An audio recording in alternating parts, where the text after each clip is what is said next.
Alex Mercer, AWCF. I'm from Lincolnshire in England, originally from the northwest of England in a little town called Chorley. You know, the very essence of the mental game is this.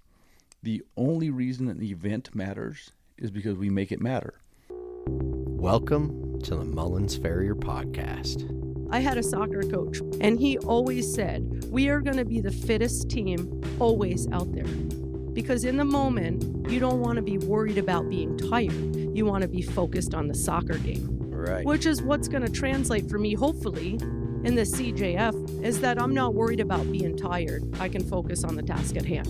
And granted, you was like, get your specimens made. 3 months before you take your exam, get all your AW specimens made. And it's good to have other people putting that pressure on you as well. Sometimes if it's a single journey, and you've not got mentors that are coaching you, helping you, you kind of rest a little bit. If you're hearing this, you are currently on the non-subscriber feed. If you would like to hear this episode in its entirety, please subscribe using the link below. If you're a student, apprentice, or just find yourself in a situation where it isn't financially feasible to subscribe, please reach out to me on Facebook or through the website. The good folks at Out West Design and Fabrication are lending their support by helping us to cover your scholarship subscription. You can check out many of their incredible projects on their Facebook page. Out West Design and Fabrication, your choice for farrier rigs. Now here's a sample of this week's episode. Thank you for listening. Most people that I know in this industry only want the best for the other people in the industry, which is a pretty cool thing. Welcome everyone. Once again, I apologize for the raspy voice. In traveling again, I picked up yet another cold. It looks like I'm going to have to mainline some vitamin C every time I travel. A little shopkeeping before we start.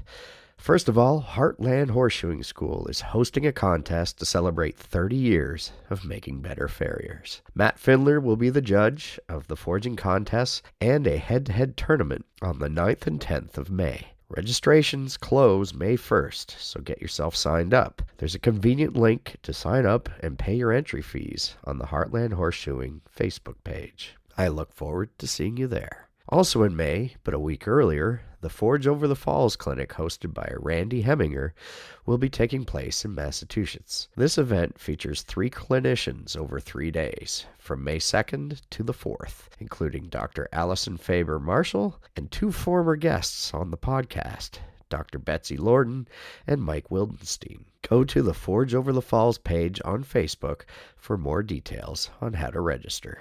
And now I want to do something a little different here. In many ways, I consider myself somewhere on the spectrum of being a journalist with what I do here on the podcast. And in that spirit, I wanted to embrace a concept that all serious journals utilize called a corrections segment. Sometimes, despite all of their efforts to report on the truth of matters, journalists make mistakes. Unintentional misinterpretations of facts, or failing to uncover the whole story.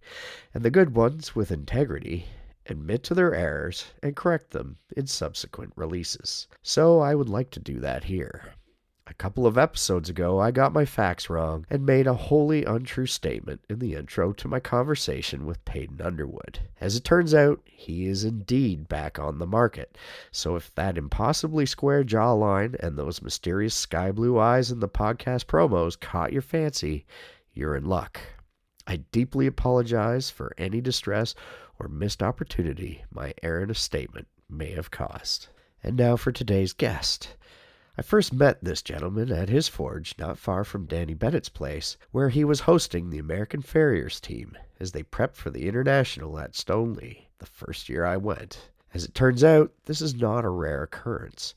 It seems Alex generously plays host to many foreign farriers when they come over to prep for exams or contests, including former podcast guests Emilio Giannotti, Cody Gregory, and Canada Kim Lacey. And next week, I'm going to spend some time at his place as well, on my colonialist farrier tour of the motherland.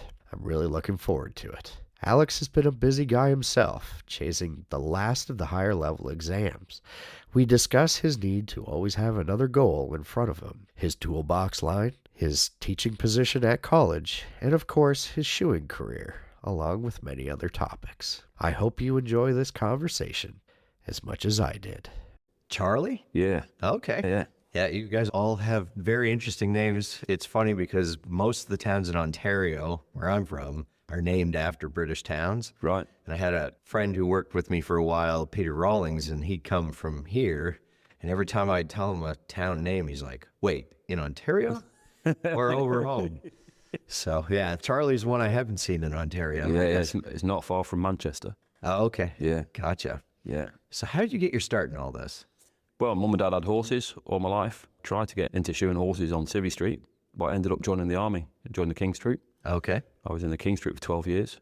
And, got my apprenticeship through the army. Worked under Mark Watson and Nick Cooper Yeah. and Steve Newman. But Mark Watson was primarily my approved training farrier, I suppose. Okay. And did it all that way through the army. Did it in the Forge in London. Did 9 years in London at the King's Troop Barracks in St John's Wood. Wow. And then moved up to Melton Mowbray, to the Defence Animal Centre, where I worked alongside Danny Bennett, Right. for my sins. And, I finished my time off there, and it was good days. Okay. Yeah, good times. Yeah, it really was. So did you join the army to specifically get into farriery or? Yeah, so when I wanted to become a farrier when I left school, the training farriers didn't want school leavers Oh, okay. because at the time we didn't have our minimum wage over here. So my dad said to me, right, come on, you need to get a job. So I went into farming. Okay. And I was driving tractors and bits and pieces, working on farms and working for agricultural contractors and stuff like that. And finished up there and then tried to get an apprenticeship when I was 18, 19. Well, in between that time, the minimum wage came in. And then they wanted school leavers, so I missed the boat. So Timing is everything. yeah, it was. So I went into the army at 19, 20 and never looked back, really. Okay. You'll have to pardon my ignorance on the terminology and everything. Were you able to immediately join the farriery portion of it, or did you have to serve in another aspect? And So when you join the army, you join as a soldier first and foremost. right. And then I was in the King's Troop, rode on ceremonial parades, Okay. did all that sort of side of it, working in the harness rooms and with the guns that they use, the guns that they trail behind the horses. Okay. So worked with that, and they're all original guns from the First World War. They've all seen active duty. Oh, really? Yeah, part of my job was looking after one of the guns as well. Okay. And then just did all that side of it for 2 years, and then eventually place came up in the Forge because it's just dead man's shoes, really. Went round, showed interest. Okay. Yeah, and then Mark took me on and went in there as an apprentice and then did my time there. Incredible. So what would a normal day look like when you were working there? So yeah, I'd turn in at 7 o'clock, like the 5:07. I was always 5 minutes late. Turn in at 7 o'clock, light the fires, and then we would start. My job primarily at the time, being the only apprentice in the Forge, was to start studding shoes up, putting the stud holes in the shoes, because every shoe had double stud holes in it. Okay. Like screw-in stud holes or? Yeah. Okay. Yeah, so we had to put double stud holes in all the shoes. That would save the qualified guys time. Right. And then I would do that from 7 till 8, 8:15, go for a bit of breakfast, come back, 8:30, 8:45, and then we start our shoeing day, Okay. which is what we could call factory shoeing. So we would primarily put machine-made shoes on in the morning. Okay, that was going to be my next question. Yeah. Shoes you were punching. Yeah. So they were all machine-made shoes. And then in the afternoon, Mark being the person he is, would have us putting handmaids on. We tried to get handmaids on 3 afternoons a week, if we could. Bring the horse in, build them at the horse kind of thing. And Yeah. then- okay. Yeah, just Man, like that's good training. Yeah, isn't it? it was. And that's where I got the bug from doing competitions and stuff, and eventually made my way through, qualified, got my sorry backside onto the army team, and did 7 internationals here at Stoneleigh. Wow. Okay. Yeah, up until 2009. Okay. And then as the army team, are there any other events that you guys would do together as a team, or is Stoneleigh kind of the... No, we do the home international. So between England, Scotland, Wales, Ireland, and the British Army.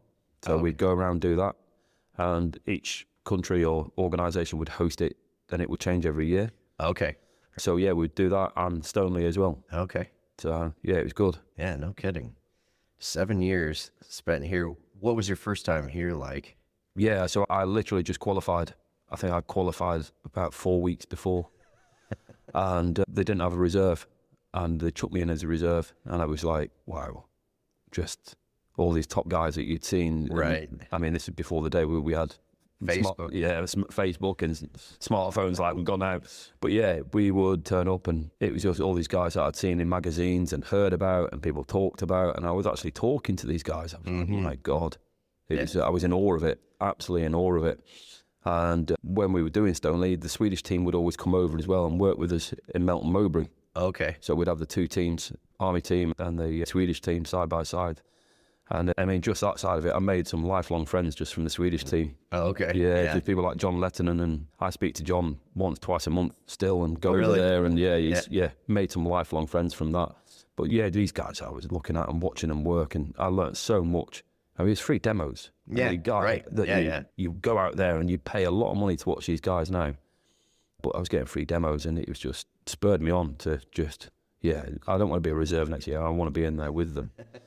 So yeah, my first year actually on the team, I got best dressed foot, which I was really pleased with. No kidding. Sandy Beveridge gave me best dressed foot, gave me I think it was a 9.4. Oh. I think it was a bit of a fluke myself, but never mind.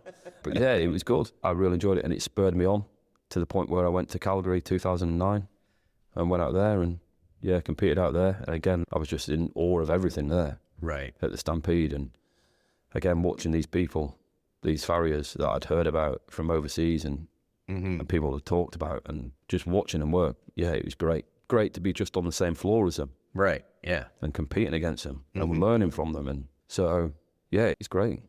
So what were some of the lessons that you picked up, or some of the tricks that you picked up just from observing when you're at these world-class events? I'll never forget, I competed next to Billy Cruthers. If you would like to hear this episode in its entirety, please subscribe using the link in the show notes. Thank you for listening.